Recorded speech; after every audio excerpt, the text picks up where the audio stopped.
Today we're reading chapter 6 of The Lion, the Witch, and the Wardrobe, and chapter is called Into the Forest. "I wish Macready would hurry up and take all these people away," said Susan presently. "I'm getting horribly cramped." "And what a filthy smell of camphor," said Edmund. "I expect the pockets of these coats are full of it," said Susan, "to keep away the moths." "There's something sticking into my back," said Peter. "And isn't it cold?" said Susan. "Now that you mention it, it is cold," said Peter. "And hang it all, it's wet too. What's the matter with this place? I'm sitting on something wet, and it's getting wetter every minute." He struggled to his feet. "Let's get out," said Edmund. "They've gone." "Oh," said Susan suddenly, and everyone asked what was the matter. "I'm sitting against a tree," said Susan. "And look, it's getting light over there." "By Jove, you're right," said Peter. "And look there, and there. It's trees all around, and this wet stuff is snow. Why, I do believe we've gotten into Lucy's wood after all." And now there was no mistaking it, and all four children stood blinking in the daylight of a winter day. Behind them the coats were hung on pegs, and in front of them were snow-covered trees.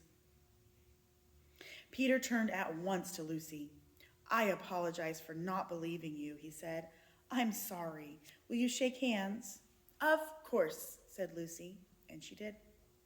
"And now," said Susan, "what do we do next?" "Do?" said Peter. "Why, go and explore the wood, of course." "Ugh," said Susan, stamping her feet. "It's pretty cold. What about putting on some of these coats?" "They're not ours," said Peter doubtfully. "I'm sure nobody would mind," said Susan. "It isn't as if we wanted to take them out of the house. We shan't even take them out of the wardrobe." "I never thought of that, Sue," said Peter. "Of course, now that you put it that way, I see. No one could say you bagged a coat as long as you leave it in the wardrobe where you found it. And I suppose this whole country is the wardrobe." They immediately carried out Susan's very sensible plan.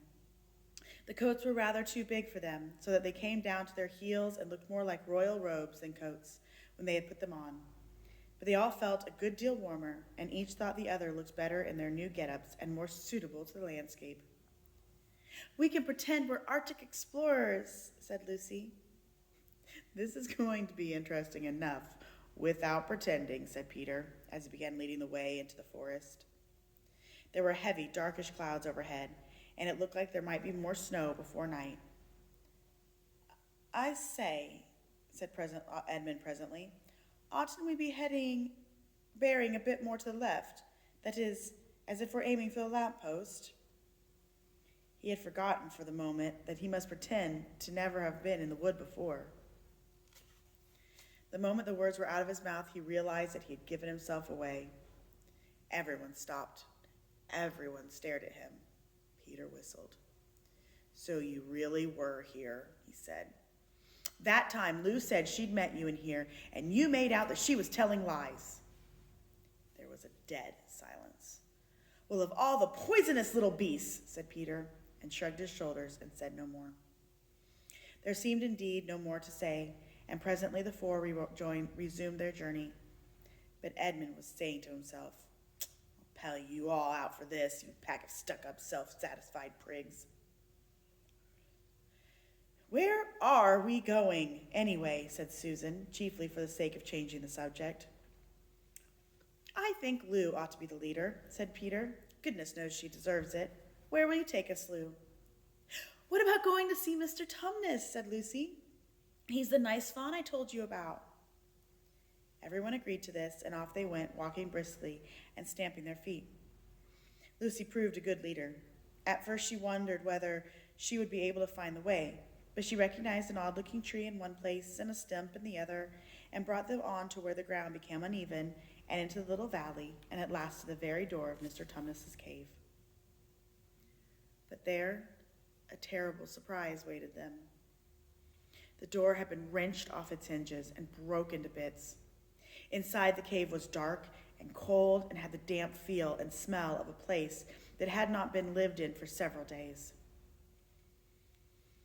Snow had drifted in from the doorway and was heaped on the floor, mixed with something black which turned out to be the charred sticks and ashes from the fire. Someone had apparently flung it about the room and then stamped it out. The crockery lay smashed on the floor, and the pictures of the fawn's father had been slashed into shreds with a knife. "This is a pretty good washout," said Edmund. "Not much good coming here." "What is this?" said Peter, stooping down. He had just noticed a piece of paper which had been nailed to the carpet floor. "Is there anything written on it?" asked Susan. "Yes, I think there is," answered Peter, "but I can't read it in this light. Let's get out into the open air." They all went out into the daylight and crowded around Peter as he read out the following words.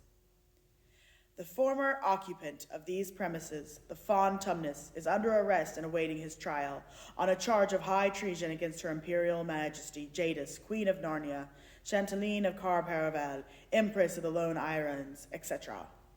Also of comforting her said Majesty's enemies, harboring spies, and fraternizing with humans. Signed, Margram, Captain of the Secret Police. Long live the Queen." The children stared at each other. "I don't know that I'm going to like this place after all," said Susan. "Who is this Queen, Lou?" said Peter. "Do you know anything about her?" "She isn't really a queen at all," answered Lucy. "She's a horrible witch, the White Witch. Everyone, all the wood people, hate her. She has made an enchantment over the whole country, so that it is always winter here and never Christmas." I wonder if there's any point in going on," said Susan. "I mean, it doesn't seem particularly safe here, and it looks as if we won't be much fun either. And it's getting colder every minute, and we've brought nothing to eat. Why don't we just go home?"